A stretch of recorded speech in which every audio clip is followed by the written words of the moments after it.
தெய்வீகமானவர்களே, அன்பு வணக்கங்கள். பல பேர் உங்ககிட்ட சொல்றது கேட்டிருக்கலாம். என்னப்பா முகம் வாடி போயிருக்கு, என்ன விஷயம் அப்படின்னு நீங்க கேட்டீங்கன்னா, எனக்கு நிறைய பிரச்சனை இருக்குப்பா, எந்த பிரச்சனைய சந்திக்கிறதுன்னு தெரியல, எப்படி அந்த பிரச்சனையிலிருந்து வெளிவரதுன்னு தெரியல, பிரச்சனையே வாழ்க்கையா இருக்குப்பா, நான் என்ன பண்ண முடியும்? ஏண்டா பிறந்தோடனே சில நேரங்களில் நினைக்க வேண்டியதாகுது, எதுக்குடா இந்த வாழ்க்கை அப்படின்னு நினைக்க வேண்டியதா இருக்கு. இப்படி சொல்பவர்கள் நிறைய பேர் இருக்கிறார்கள் இல்லையா? பிரச்சனை என்பது உங்களுக்கு கூட இருக்கலாம். பிரச்சனை இல்லாத வாழ்க்கை இல்லை. அது நல்லா தெளிவா தெரிஞ்சுங்க. பிரச்சனையோடு வாழ்வதுதான் வாழ்க்கை. பிரச்சனையே இல்லாத இடம் ஒரு எந்த இடம்னா மயான காடு தான். அங்க போய் படுத்துட்டீங்கன்னா பிரச்சனையே கிடையாது. பிறப்பிலிருந்து இறப்பு வரைக்கும் பிரச்சனைகளோடு வாழ்பவன் தான் மனிதன். அந்த பிரச்சனைகளை எதிர்கொள்வதற்கு தான் இறைவன் புத்தி அறிவை தந்திருக்கிறான்.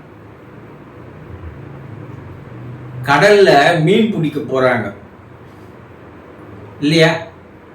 மாபெரும் அலைகள் தொடர்ந்து வீசிக்கொண்டே இருக்கிறது. அதனால அவங்க மீன் பிடிக்காத போறாங்களா, கடலுக்கு ஆழத்திற்கு செல்லாத போயிடுறாங்களா, இல்ல அவங்க அன்றாட வாழ்க்கை வாழாமல் போறாங்களா? கொஞ்சம் யோசனை பண்ணி பாருங்க. எப்போ அலைகள் நிற்குதோ அப்ப நான் போறேன் மீன் பிடிக்கிறதுக்குன்னு சொன்னா அவன் வாழவே மாட்டான்னு அர்த்தம். அந்த அலையினுடைய தன்மைகள், வேகம், உயரம், இதையெல்லாம் அவங்க கணக்கு போட்டு சரியா வச்சுட்டு அந்த அலைகளை எப்படி எதிர்கொண்டு எதிர்நீச்சல் செய்து உள்ளே போவது என்ற ஒரு தந்திரத்தை அவர்கள் தெரிந்து வைத்திருக்கிறார்கள் இல்லையா? அலைகள் கடல்ல எப்படி அலைகள் தொடர்ந்து வந்து கொண்டிருக்கிறதோ அது போல உங்க வாழ்க்கையில தினந்தோறும் பிரச்சனைகள் வந்து கொண்டேதான் இருக்குது. பிரச்சனை இல்லாத யாருன்னா இருக்காங்களா? ஒவ்வொருவருக்கு சின்ன சின்ன பிரச்சனை, ஒவ்வொருக்கு பெரிய பெரிய பிரச்சனை இல்லையா? இப்ப இந்த பிரச்சனையை கண்டு பயந்து போய்விட்டால் வாழ முடியுமா? சரி, இந்த பிரச்சனைகள் எப்படி வருகிறது? நீங்களாக தேடிக்கொள்ளுகின்ற பிரச்சனைகள் தான் அதிகம். உன்னை எதிர்பார்க்குறீங்க, அது கிடைக்கல, அதனால நீங்க என்ன பண்றீங்க? ஏமாற்றம் அடைகிறீர்கள். அந்த ஏமாற்றம் உங்களுக்கு கவலையை, வேதனையை தருகிறது. அது பிரச்சனையா மாறிடுது. யார் பிரச்சனையா தூக்கி உங்களுக்குள்ள போட்டுக்கிறீங்க, அது பிரச்சனையாக மாறுகிறது. என்ன சொல்லுவாங்க? வேலையில போறது எடுத்து உள்ள விட்டுக்கணும், இப்ப போய் குத்துது கொடாயுதுன்னா எப்படி அர்த்தம்னு சொல்லுவாங்க இல்லையா? அவன் பிரச்சனைய நீ ஏன் எடுத்து போட்டுக்கிற கேட்டா, ஐயோ அவன் பாவம் இல்லையா, உதவி செய்யறதுக்கு யாரும் இல்லையே அப்படின்னு சொல்றீங்க. ஆனா அந்த பிரச்சனைய உங்ககிட்ட குத்துட்டுவேன், அவன் நிம்மதியா இருக்கிறான். நீங்களாக தேடிக்கொள்ளுகின்ற பிரச்சனைகள், தானாக இழுத்து போட்டுக் கொள்ளுகின்ற பிரச்சனைகள்,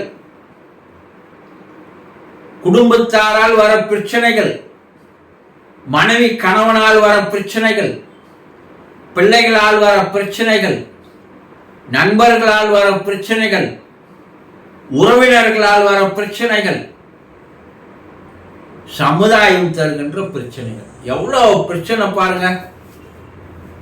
சரி, இந்த பிரச்சனை எல்லாம் எப்படி வருகிறது? ஏன் நாம பிரச்சனைகளை தேடி செல்கிறோம்?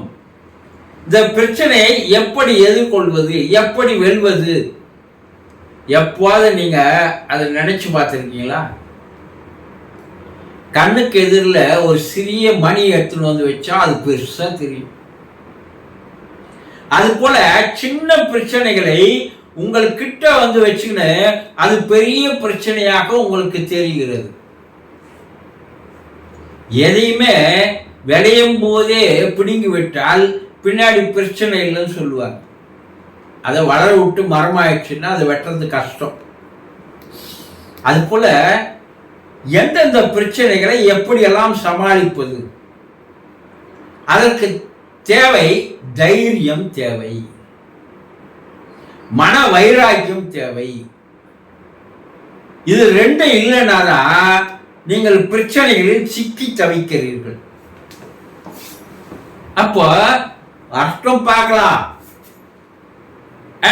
நீங்க நினைச்சீங்கன்னா அது உங்களை விட்டு விலகி போய்விடும். அந்த பிரச்சனையை நீங்க தூரம் வச்சீங்கன்னா அது உங்கள் அருகில் வருவதில்லை. அதை பத்தி கவலையே படல, பார்க்கலாம்பா, என்ன அது நம்மள என்ன பண்ணிடும் அப்படி என்று எப்போது உங்களுக்குள்ள ஒரு மன தைரியம் வருகிறதோ அப்போது உங்கள் பிரச்சனைகளானது என்ன ஆயிடும், நீராவி போல மறைந்து போய்விடும். இப்போ வரட்டும், அதை பேஸ் பண்றேன், நான் எதிர்கொண்டு நான் ஜெயிக்கிறேன் என்ற ஒரு தைரியம், ஒரு பக்குவம், ஒரு வைராக்கியம். என்னையா இதெல்லாம் ஒரு பிரச்சனையா அப்படின்னு பல பேர் சொல்றது கேட்டுக்கலாம். அட கணவன் மனைக்குள்ள பிரச்சனைப்பா, இது உலகத்துல எல்லாருக்கும் நடக்கிறது தான்பா. பிள்ளைகளோட பிரச்சனைப்பா, அட அதுவும் நடக்கிறது தான்பா. உறவினர்களோட நண்பர்களோட பிரச்சனைப்பா, அட அதுவும் நடக்கிறது தான்.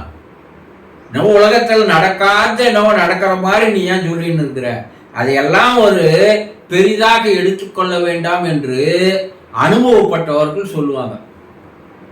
அப்ப பிரச்சனைகளை வெல்லுவதற்கு முதல்ல அது சிறிய பிரச்சனையா, நம்ம எந்த அளவுக்கு பாதிக்கும், இல்லை அதை எப்படி நம்ம எதிர்கொள்வது, அதிலிருந்து எப்படி வெளியே வருவது, இதையெல்லாம் நீங்களாதான் சிந்திக்கணும். உங்க பிரச்சனை எதுக்குமே வேற ஒருத்தங்கிட்ட சொன்னீங்கன்னு வச்சுங்க, அவன் அந்த சின்ன பிரச்சனையே பெரிய பிரச்சனையா ஆகிடுவான் அவங்களுக்கு. யாரை இப்போ வந்து அட உடியா அதெல்லாம் பார்த்துக்கலான்னு சொல்றது இல்லை, ஐயோ அது போலியா அப்படின்னு உங்களை மேலும் பயமுறுத்துவார்.